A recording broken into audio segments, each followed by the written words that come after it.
on the foothills of Mount Kilimanjaro. This is the story, a story you find throughout Africa. There was once a time when the blue sky was invisible, when the whole world was covered with mist, when you could not see the sun as it is now. You only saw it as a splash of white light moving slowly across the sky. At that time, there was an eternal drizzle every day of the year. At that time, people could not see the stars. People only saw the trees growing, trees which were very, very big. There was no desert at that time, only jungle everywhere where you went. At that time, say, people were what we call in Zulu, ngubili. A human being was both male and female in one body. And out of the sky, one day came terrible objects. They were like gigantic bows made of huge gleaming gold. They were shaped like bows without strings, and they were bigger than the biggest mountains. They came out of the sky bringing great noise, black smoke, and fire with them. And out of those huge objects came them. At that time, sir, human beings could not speak. We had no gift of language at that time. And people had, however, great mental power. A man would go into the bush and, using the power of his mind, actually call out an animal which he wanted to hunt and kill for his children. And the animal would appear and kneel down before the man, and the man would kill the animal and take it home. But when the Chitawuli arrived in Africa, they told our people that they were gods and that they were going to give us human beings great gifts on one condition. We had to worship them and accept them as our creators. Some told our people that they were our elder brothers and that this earth had produced them generations ago. And they said they had come back to the green womb of their mother and that they were going to make us into gods. What they did, they created a very strange pair of caves in the land. They dug 2 caves. In one cave was a green light, in another cave was a red light. And they drove human beings into these caves. And each human being had to choose which cave the human being wanted to go into. And those who went into the green cave came out as women. And those who went into the red cave came out as men. And then the talkers, the Chitauri, told our people that now they were perfect.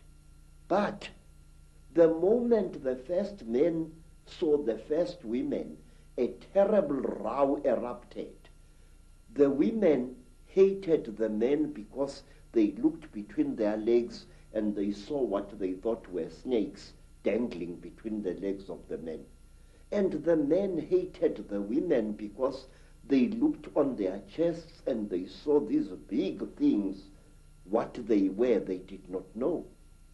And then the Chitauri laughed. It was to them a very, very big joke. And then the Chitauri said, if you serve us, you wretched little human beings, we are going to make you into gods. And the human beings agreed to serve the Chitauri. And the Chitauri gave human beings a second gift, the gift of language. People started talking with their tongues where they had talked with their minds before. And there was a big rubbish starting again, because this man did not know the language of that man. And when this man greeted that man, this man thought that he was being insulted, and so a lot of murder and culpable homicide started taking place all over the world. When our people were given language, they found to their horror that they had lost much of their mental powers. They had paid a terrible price. But the Chitauri were now the masters of human beings. They made them, the human beings, to go into holes in the ground and to mine metal, gold, copper, tin, all kinds of metal the Chitauri forced our people to mine.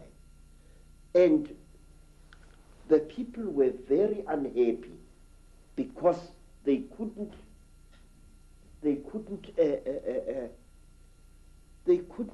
cope with the new sexual differences which were there now between men and women. And then from amongst the Chitauri came a very good female Chitauri. Her name was Mai Nzarantwari Samahongo. Mai Nzarantwari Samahongo was the senior wife of the terrible chief of the Chitauri, Umbaba Gorontwari Samahongo. She was sorry for human beings, this great reptile lady. She said to the poor people, "Ow, you are unhappy." And the people said, "Yes, great one. We go into the holes every day, we dig the stones and we bring it to the gods, but we are not happy." And Mai Nzarantwari scratched her scaly chin and began to think and to think. She was terribly ugly. Her eyes were awful, like lights in the darkness. But she had mercy in her heart. And she taught the men and the women how to make love. And she said, "Look, we divided you into males and females. Now this action is going to bring you together."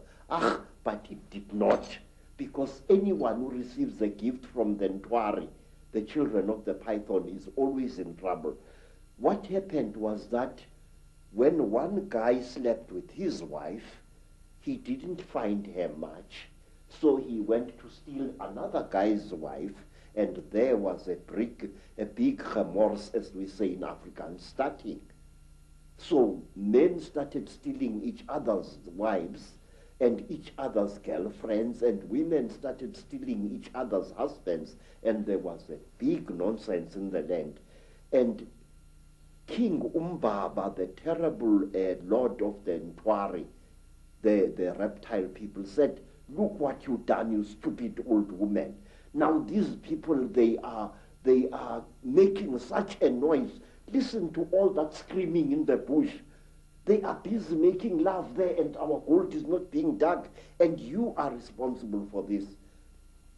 Mzarantwari thought and thought and thought and thought, and then she got a plan, and she said, I will make them stop.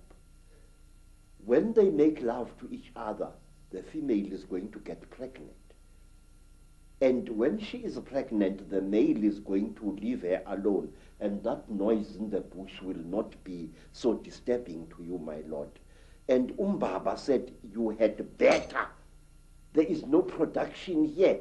And so all the women in the world was pregnant, and Umbaba was furious with his wife. And so it went on and on until one day Nzarantwari activated a black hero called Mweru. And Mweru challenged the great chief of the serpent people to a fight. And he cut off the royal penis of the king of the snake people. And that caused a big war. Mweru ran away. But Umbaba, the terrible chief of the people, caught him and arrested him and brought him to his village. And there, the great chief Gorontwari Umbaba said, look, you cut off my thing, and I have replaced it with one made of gold, and I can't make love to my wife anymore. You think too much, you wretched little human being. Now, Umbaba had a terrible nail in one of his hands, a claw. And with this claw, he drove the claw into poor Mweru's nostril, making a terrible hole into his brain, and he started drinking Mweru's brain, and then he threw away the corpse. To this day, sir, we believe that the people, the Chitauri people, they eat human brains. And strangely enough, scientists have found skulls where the human brain has been removed and eaten by someone or something. Well, hearing you speak here, so many things come to mind. First of all, you're saying that telepathy was the key form of communication before the Chitahuli, the reptilians came. Yes, sir. And I guess it's like a muscle. When you use it, it gets more sensitive and more powerful. So the more you use your telepathy, the more powerful your mind got. And then when language came, it almost brought us into this three-dimensional world and disconnected us from that mind power that we had before. Yes, sir. And it's also interesting that the story that you talk about, the language being given, and then the different languages being given. Of course, that turns up in the Old Testament, in the Bible. It turns up in stories all over the world about the fact that we were divided by language, so we couldn't communicate. And as someone who publishes books, I know today how difficult it is to communicate through books when you've got endless different languages. So